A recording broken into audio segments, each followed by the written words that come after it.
Hello, and welcome to the US 275 Scientific Ethics lecture on a general introduction to ethics. And so what we're going to do today and continue on for about the next 2.5 or 3 weeks is to kind of get a foundation of kind of ethical frameworks and ethical mindsets that are going to allow us to hopefully be able to better understand why certain individuals kind of view the world and view specific circumstances, specific phenomena, specific things from a different mindset than what we may look at ourselves. And so therefore, we're going to look at a lot of different theories associated with ethics, a lot of different kind of mindsets or approaches to an ethical model. And what I would like you to do as we're going through this is, do the activities that are associated with each one of the lectures, but kind of in the back of your mind, I'd really like you to think about how it applies to you. As we're talking about a topic, is this something that you see kind of matching with your own personal philosophy, or is it something that you haven't considered before, you may consider in the future, or potentially is it something that's just this is completely opposite and against everything that I stand for, and this approach is something that is just completely foreign and kind of not appropriate for me. So basically, keep that in mind, because at the end of this section, I'm going to be asking you questions about what is your own personal philosophy. Again, no right answers, no wrong answers, but I'd really like you to think about, what is it that, forms the ethical framework, the kind of foundation for how you're going to be looking at the world and how are you going to be interacting with others.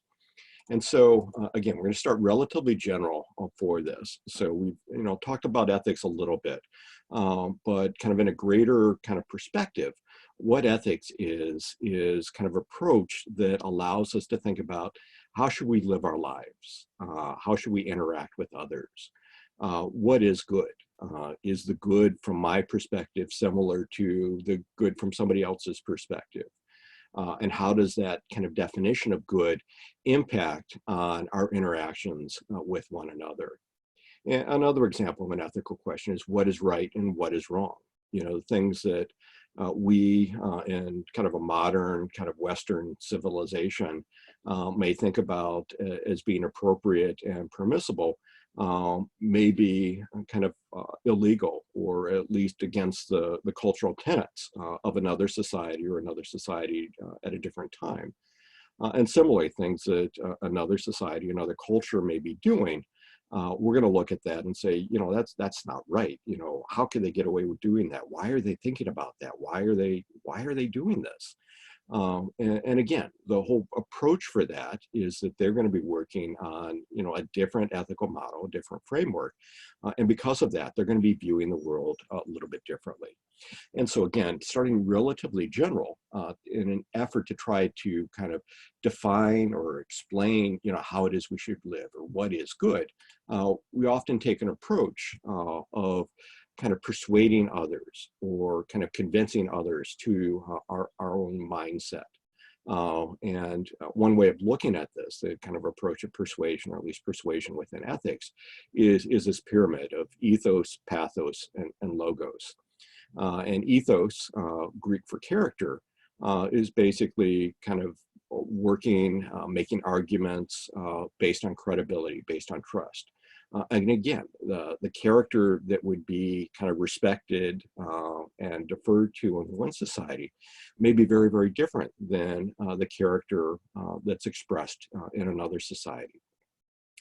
Pathos is Greek for suffering or experience. And so an argument made from pathos often takes an emotional approach, often a more imaginative approach. As they're, trying to convince somebody, of their mindset or of their point of view. And finally, logos. Logos, a little bit more complicated. It's defined as Greek for word, but if you study it a little bit more in detail, it translates kind of more completely to the word, Greek for the word by which the inward thought is expressed. And so logos kind of leads into the word logic and is basically kind of building on kind of your internal thoughts and expressing them in a way that's consistent and at least logical. But again, that's based on the foundation, based on the initial ideas that an individual is going on. And if those foundation thoughts, if those initial ideas are going to be different, from one individual to another individual, or from one society to another society, what is obvious to you and logical and clear to you may not be so to somebody else that, again, starts at a different entry point, a different foundation. So if we're taking a look at this, what we see is that the concepts of ethics and the concepts of morals are going to be kind of related to one another, and in many cases, probably incorrectly used interchangeably for one another. But as we said on that previous slide, ethos, which is used as a derivative, the origination of the form ethics, is based on character. And so by its true definition, ethics is basically acting consistently within an accepted standard of conduct. And ideally, acting ethical is going to be, following your own kind of standards of conduct. And to fit into society, ideally your ethical mindset, your standard of conduct is going to be complementary, or at least in concert with that of society. If not, the actions you take based on your ethical framework may be at odds within society. And we often see that as different societies and different individuals come together. Two individuals may look at the same situation and come up with very different kind of approaches, or very different kind of interpretations about what's going on. So again, ethics is basically an individual acting along an accepted standard of conduct. In contrast, morals from the Latin mores, is more towards custom. And so that is kind of looking kind of at a broader sense, but is again kind of an extension of this ethical framework. And to act moral, or to be moral, is to behave in a way that's consistent with an ethical judgment. And again, that's going to be important that we're looking at that from the perspective of the individual, as well as the perspective of the culture in which that individual finds themselves within. Now, if we take a look at ethics, and again, this is going to be probably the next probably 3 weeks,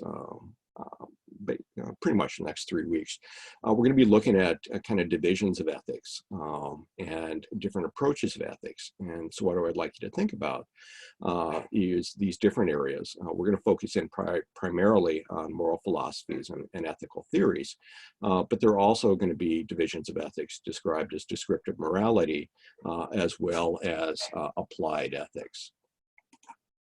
Now, in descriptive morality, what we're going to be looking at is this idea that as we're interacting with individuals within our society, and individuals that are coming from a different culture, a different approach, what we're going to be looking at in descriptive morality is really focusing in on the beliefs, the customs, the principles, and the practices of a people or their culture.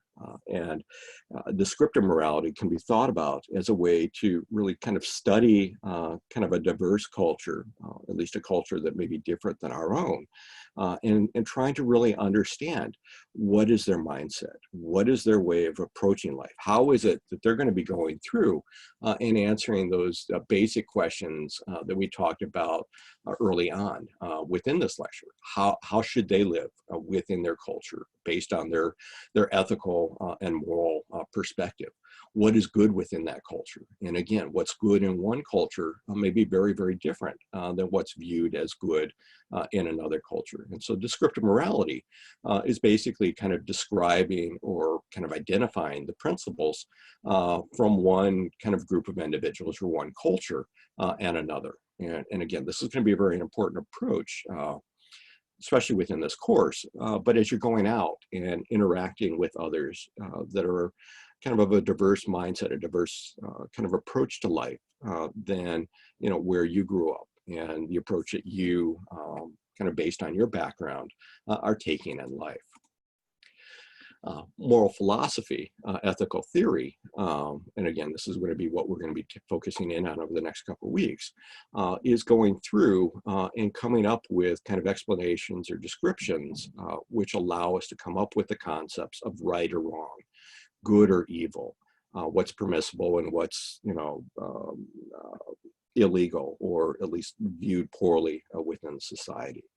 And in order to understand these moral concepts, again, within moral philosophy or ethical theory, what we're going to need to do is really understand the foundation thoughts of an individual, because those foundation thoughts and their kind of ethical approach to life is going to be dependent upon those values that they go in, those thoughts that they go in.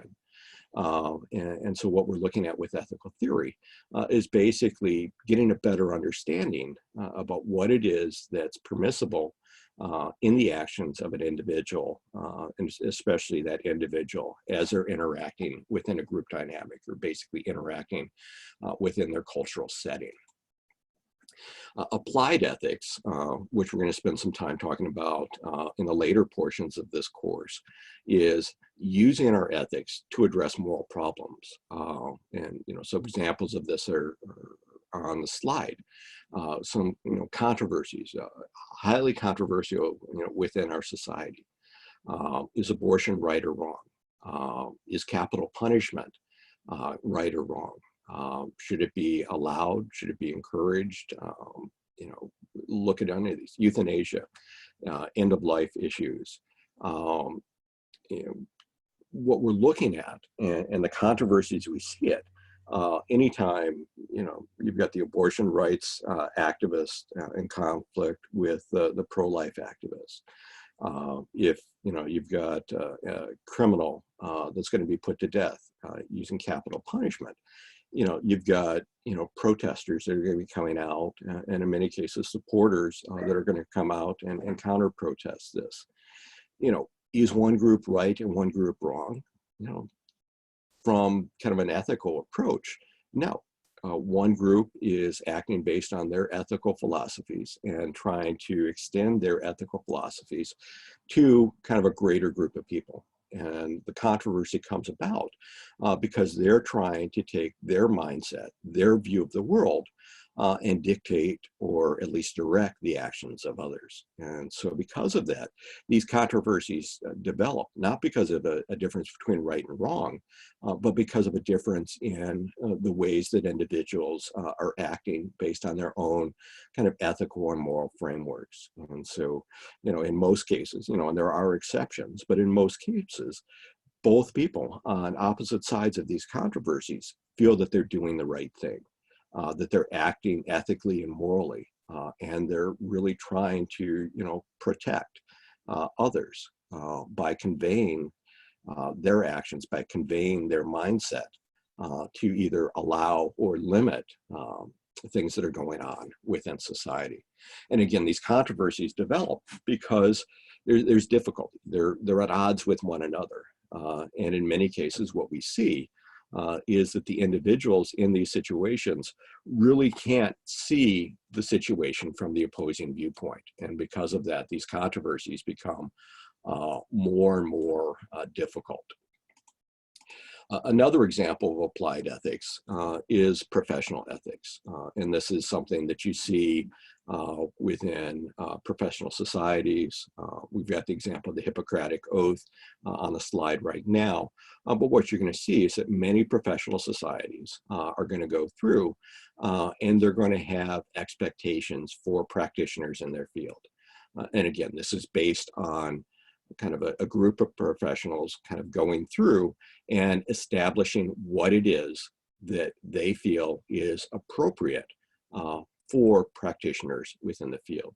So within the Hippocratic Oath, actually, if you look at the whole Hippocratic Oath, it goes in, I swear to Apollo, the physician, and all the gods and goddesses. And so, we start out with kind of a religious viewpoint, that the actions I take, kind of in the dotted dots in there, will benefit my patients according to my greatest ability and judgment. And so I'm going to use, everything I have available to me, my knowledge, my skills, the medicines that I may have available, the interventions that I may have possibly available to benefit my patients.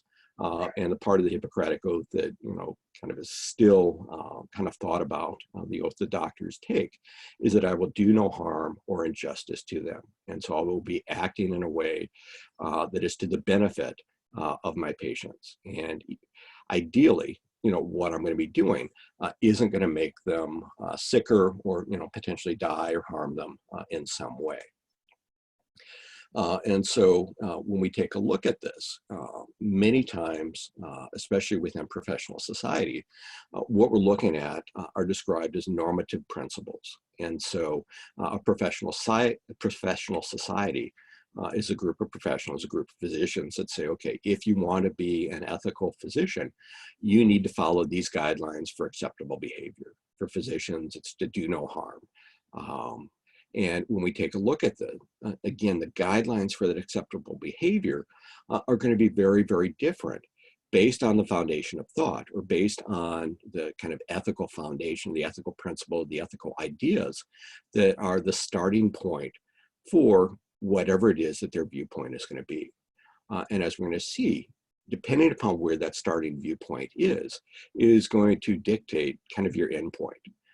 And so two individuals or two cultures, two societies that start with different entry points, different base thoughts, different kind of foundation ideas, are going to come up with very, very different ideas about what is acceptable behavior. And so examples of that, morality and ethics, which we're going to spend a lot of time talking about within this course, are going to give kind of guidance for what is acceptable behavior based on these moral and ethical philosophies.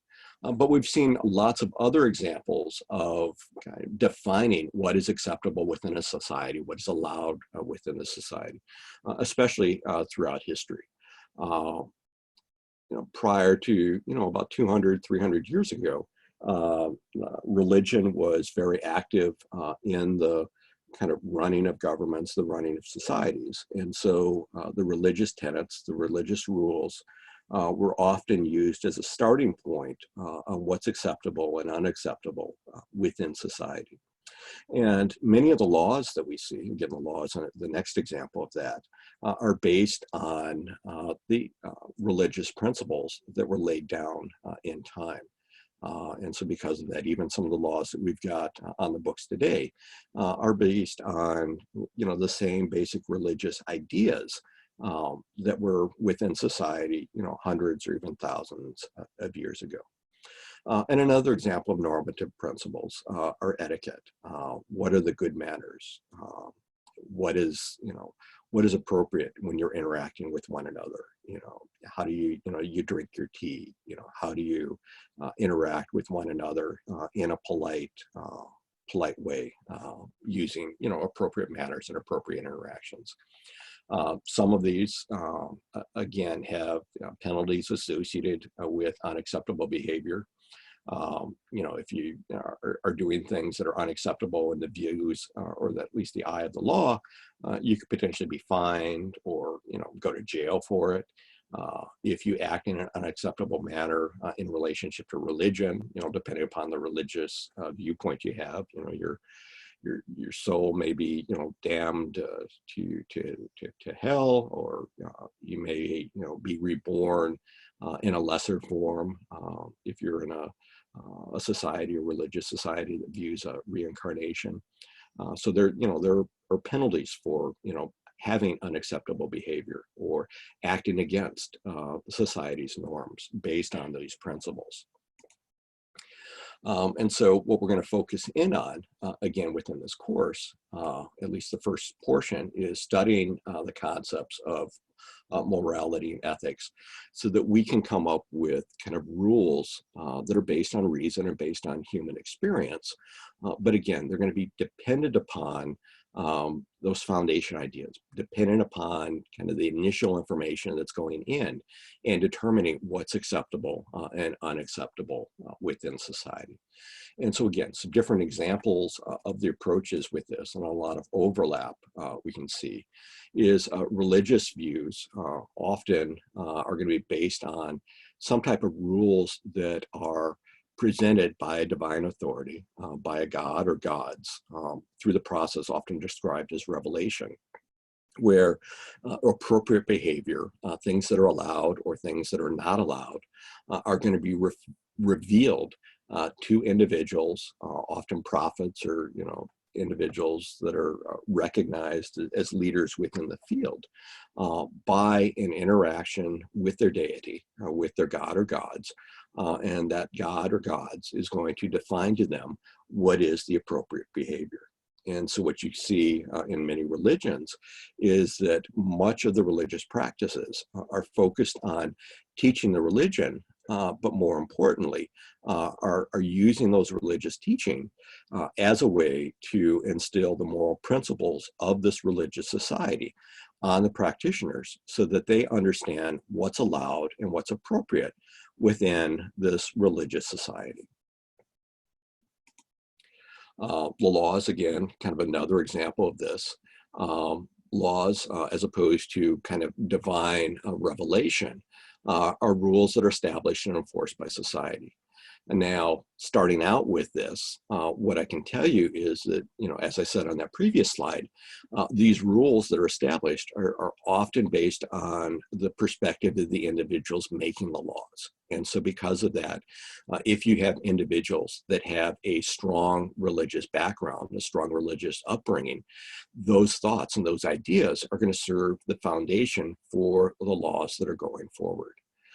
And again, what we can see in society today is the conflict with individuals that are basing their viewpoint on, what is revealed to them either individually or, through the history of their religion as being permissible, with other individuals that are taking a non-religious or agnostic approach to it.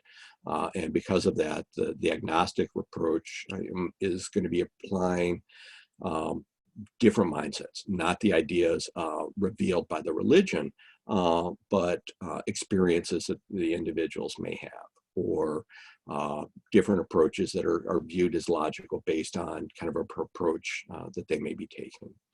Now, if we take a look at the laws, again, they dictate what is appropriate behavior within the society. And again, there are going to be penalties for those individuals that aren't following it. So if we take a look at it, again, there's potentially a conflict between the legality of a law and the morality of a law within a society. So examples of this would be something that is legal and moral. So hopefully most of the laws in our society today are going to be both legal and moral. The actions we take aren't going to get us in trouble. We're not going to go to jail or be fined for it. And they're in alignment with the moral code for society, and hopefully the moral code for individuals as well. But this isn't always the case. Two examples of this that we can take a look at. There are things that are viewed, especially now when we take a look at history, but was viewed in the same way by individuals, even during that period of time, is like slavery in the United States. It was legal, at least within some regions of the United States, from the founding of the US up until the end of the Civil War, or midway through the Civil War with the Emancipation Proclamation. So what we have is a situation where slavery in the United States was viewed as something was legal. It was permitted legally. There was a lot of conflict going on within the legislature, within societies, primarily from the kind of northern states versus the southern states. But what you had is a situation where slavery was legal, but it was viewed by many individuals back then, as well as hopefully everybody now in modern society, as being an immoral act. And so because of that, we have a conflict then that we have a situation where things were allowed, but was immoral. And so because of that, lots of conflict leading up to it, the Civil War, incredibly bloody interaction in the United States on our own soil, had to be fought to kind of align the legality and the morality around these issues. Another example of this, of something that was illegal but moral, were the actions that were taken to protect individuals of Jewish Jewish religion within Nazi Germany, and this extends to other individuals as well. But in many cases, people that were moral in Germany and German-occupied territories recognized that, in essence, the Jews were being I can't even think of the right word to use for this. They were being scapegoated within society. They were, being rounded up. They were put into concentration camps. They were basically, put to death simply for being an individual of Jewish religion and Jewish heritage.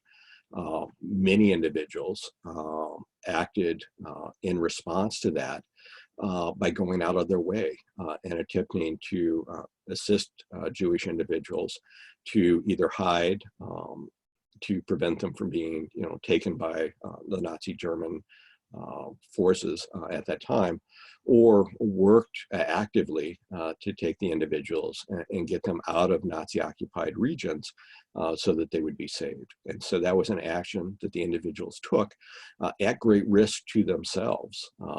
But they were acting based on their moral code, based on their moral principles, that it was the right thing to do, even though it was illegal. And if they were caught, they could potentially be put to death. And so again, we see situations where society is going to be kind of dictating behavior, and we have to look at it and determine whether or not we have an alignment between the legality of something and the kind of morality or the expected norms within society. And, we have conflict when these two things aren't in alignment with one another, either legal or immoral, or illegal but moral. And then finally, examples of etiquette.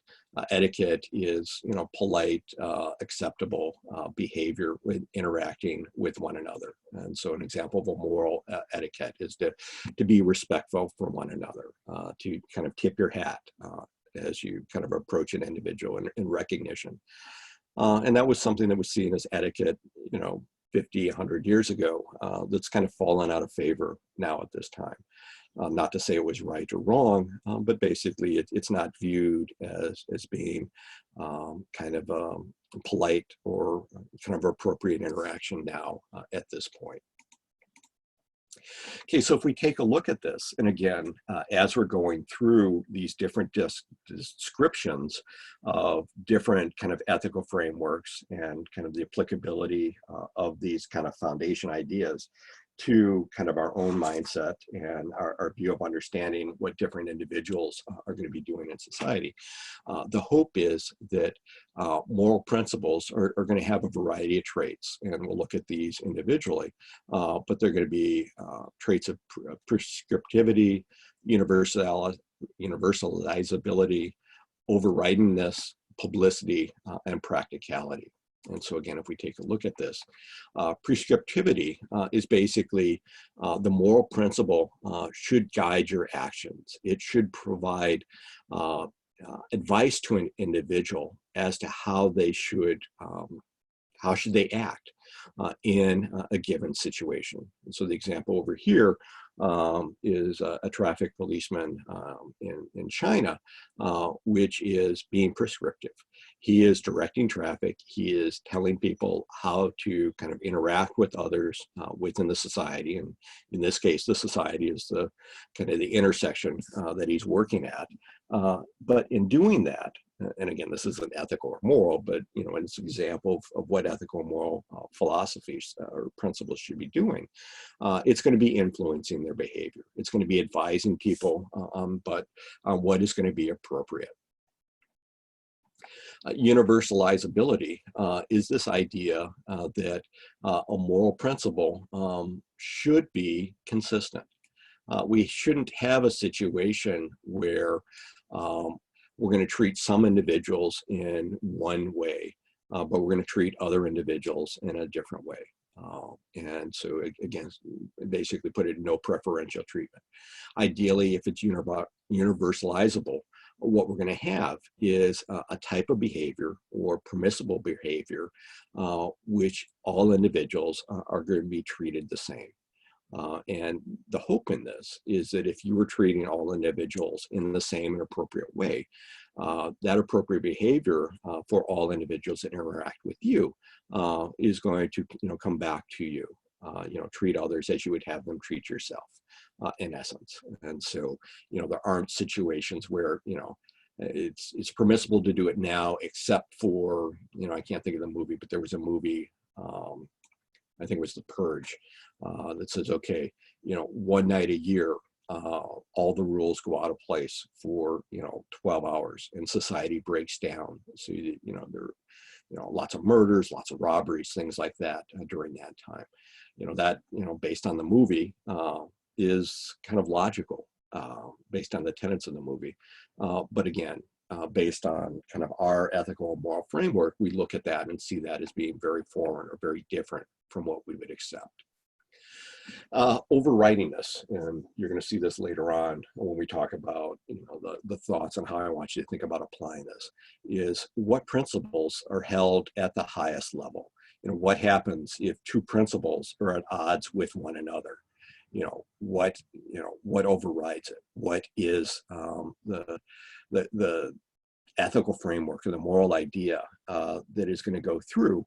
And regardless of the situation, this is what you're going to follow. An example of this is the motto of the U.S. Military Academy: duty, honor, and country. So, whatever you do, serve your duty, serve it honorably, serve your country. For others, it may be, family and religion. For others, it may be, just whatever is legal. Again, nothing right or nothing wrong associated with this. But a moral principles or a moral philosophy should give an idea about what happens when things are in conflict and what are the higher principles that are necessary when different ideas come in conflict with one another. Publicity. It's great to have a moral code. It's great to have a moral society, but it has to be known in order to be followed. And so you may have your own personal ethical framework, your own kind of moral philosophy that you're going to be working with. And that's fine as you interact with one another. But if you want to have a moral society, if all of the individuals in society are following their own personal viewpoint, it increases the risk of having conflict with one another. And so in general, what you see is that most societies, whether they call it as moral principles or they call it as laws or they call it as rules of society or things like that, they're going to be publicly available. We've got the town crier here on the right-hand portion of the slide, kind of letting the society know that at least in this society, these are the expected behaviors for an individual to be held in good standing within the society. So again, right, making it so, you can believe what you want, but when you act, you need to act in these certain ways. And then practicability. Your ethical and moral principles should be useful enough to apply to lots of different situations. So it must be possible to follow the principles, without, I don't want to say too much difficulty, because sometimes it is difficult to do the right thing. Sometimes it's easier to do something that's easy that, may not necessarily be the most appropriate thing to do in a situation. But ideally, you have to be able to, apply the principles. Some societies have rules that are very, very rigid. And so because of that, you must do this throughout your entire life, or you're at odds with society. It has to be something that is practical and can be followed. Otherwise, what you're looking at is a situation where people aren't going to follow it. If the rules are so hard that you can't help but break them, why should you even attempt? And so again, what we're looking at with these ethical principles is this idea that what we're going to be doing is going to be possible and allow us to kind of follow up on it. So when we take a look at this, the domains of ethical assessment, so basically, how we use our kind of ethical approach will dictate, what we're going to be doing. And so what we can look about are going to be the actions, the consequences, the character, and the motive of an individual. Now, actions, and I guess to take a look at this, again, we got the image on the slide. Actions speak louder than words. But what we're looking at are basically this idea that in a society or in an ethical framework, there are going to be certain things that are permissible and certain things that are not permissible. And again, I'd say they're no right or wrong, but within a given society, there are right acts and wrong acts. Right acts are going to be those things that are permissible or allowed within the society. Wrong acts are going to be the things that are not permissible or are illegal or looked poorly by society. And in addition to that, we're going to have some obligatory right acts, and those are things that not only are permissible, but those are things that must be done. You must act in this way, in this circumstance. And again, these are these ethical moral philosophies telling individuals, how they should be acting. What are the consequences of the action? And we'll look at the different ethical and moral philosophies that, say it's not necessarily action that is important, but it's going to be the consequences that are important. So the consequences are what's the outcome of the action? Is there a good outcome? And the field of utilitarianism, which we'll talk about in about a week and a half, are, the ethical approach that what you must do is do that which causes the most good. And so kind of it measures your ability to do things or the appropriateness of doing things based on the overall outcome that's going to be there. And so you want to do, that which is going to do the most good to the most individuals. And again, the definition then is, what is the definition of most and what is the definition of good? Because they, are broad terms when we try to kind of interpret them. When we take a look at character, we see, lots of different descriptions of individuals throughout history and even modern times, describing the virtues of an individual or the vices of the individual. The virtues are good character traits, where the vices are bad character traits.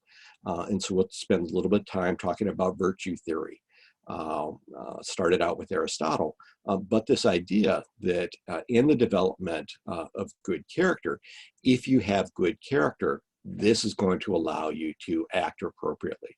Because if you have good character and that good character drives your actions, you're going to be doing things appropriately as you interact with others within society. And then finally, what is the motive?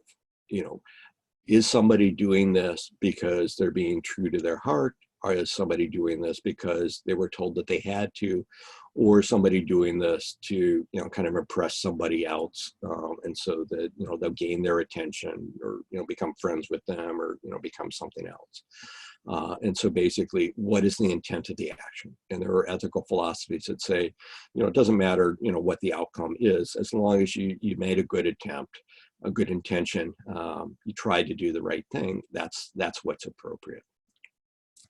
And so hopefully you got a little bit more information from this kind of introductory lecture, kind of giving you a broad overview about what ethics is. What I'd like you to do for the readings in this, and we're finally getting to the one textbook within the course, is I would like you to take a look at the first chapter of the textbook, Pogman and Pfizer, Ethics, Discovering Right and Wrong, and take a look at what is ethics. As always, if you have questions, feel free to email me and come back for the second lecture where we'll talk about kind of what are the expectations and the outcomes, or at least the assignment for this course. Thank you and have a great day.